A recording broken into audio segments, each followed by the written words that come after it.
Hi, home cooks! Today I'm in the kitchen making quick and easy kale chips. These kale chips are a delicious way to satisfy that snack craving without reaching for a bag of store-bought chips. Plus, they're lighter, healthier, and a great way to get in some leafy greens. These veggie chips are coated with nutritional yeast and are a quick and easy, crispy, satisfying snack that tastes cheesy but actually contains no dairy.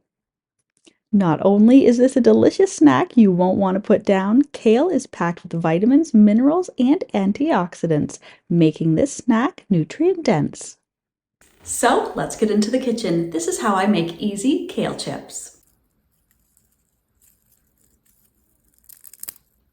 To start this recipe, I'm going to wash and completely dry one bunch of kale. To make this recipe even easier, you can use one bag of fresh washed and chopped kale. I've made this recipe using flat leaf lacinato kale as well as curly leaf, which I'm using here today, and both work great.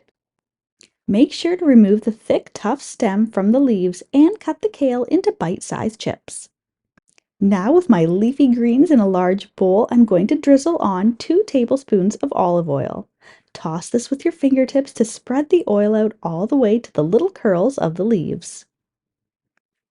Then I'm going to sprinkle on top 1 teaspoon of salt, or the amount of salt that you like for your chips, and a 1/4 cup of nutritional yeast.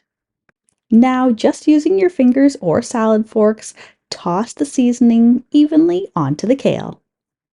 Now all I need to do is spread the leaves in a single layer onto a few baking sheets. And they're ready to crisp up in my 300 degrees Fahrenheit or 150 degrees Celsius oven for 15 minutes or until completely dried and crispy. And these little chips are ready to serve and snack on right away. This is the perfect satisfying snack that you can feel good about. Enjoy! If you're a fan of deliciously simple vintage recipes and old-fashioned skills, then you'll want to check out this next video. Thanks for stopping by.